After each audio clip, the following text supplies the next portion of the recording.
which Ritchie wrote. It's behind us. Yeah. The thing with Burn was we toured America and Europe on Burn. We never got to Japan on Burn, unfortunately. You know, you can see the footage from live performances of the Burn tour, and you can see a young David Coverdale. And if you notice back then, he wasn't introducing a lot of songs. He was still finding his feet. Of course, he's the great commandeering frontman of today.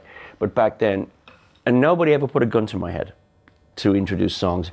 It was just a natural thing for me to do that. And like I said, David and I had a great relationship.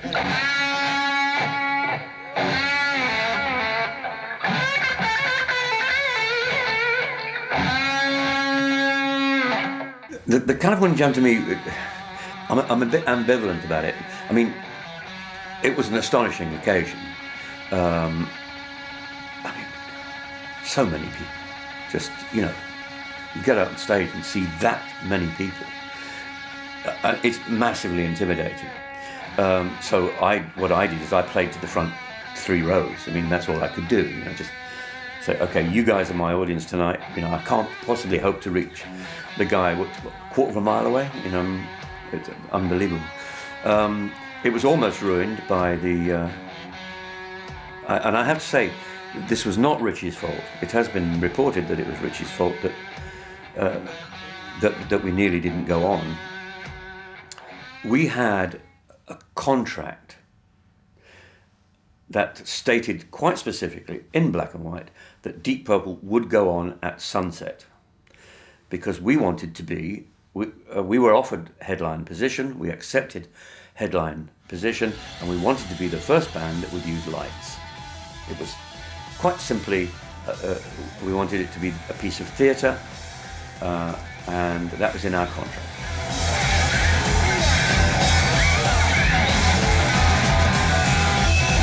So when they said, oh, we're running strangely early, can you go on in 15 minutes?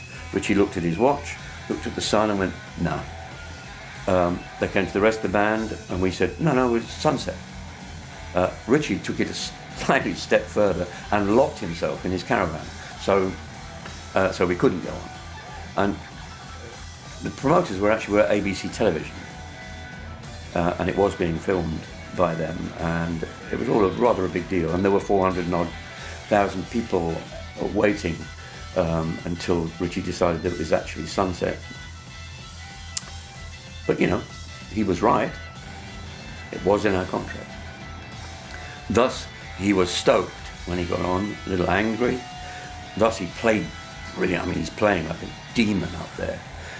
But that unfortunate cameraman that got in his way, and that unfortunate camera that got in his way, ended up costing us, I think, $75,000, but which in 1974 was a lot of money.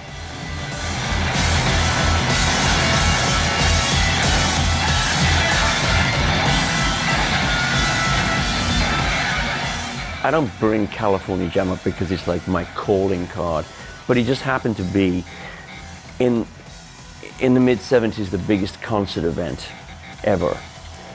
250,000 tickets were sold. I think anywhere between 350 and 400,000 people were there.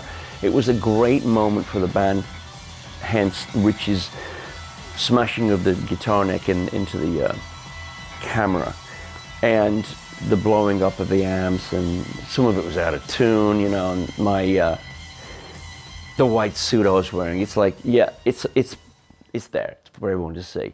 But that was just part of the Deep Purple well-oiled machine. It was a very dangerous stage to be on. We were all fire and brimstone. You didn't want to be on a Deep Purple stage if you weren't invited. It was like a dangerous place to be. And that was the epitome of what rock music should be. It's not supposed to be polite and yes sir ma'am, thank you, no sir ma'am. It was a big, hairy ass, get out of the way. Any member at any moment could do something volatile, and that's what I love about 1974 Deep Purple, 1975. It was dangerous, and that's how it should have always been. I mean, you can't imagine the California Jam now without Ritchie destroying the camera with those amazing stabs of the guitar, and B, nearly blowing himself to smithereens with the guitar cabinet going up in flames, over applied amount of petrol by a rather enthusiastic roadie, putting far too much kerosene in it.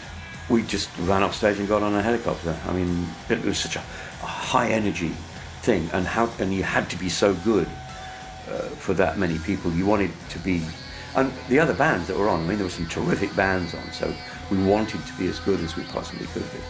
I just remember this immense stress level and wanting to play so well.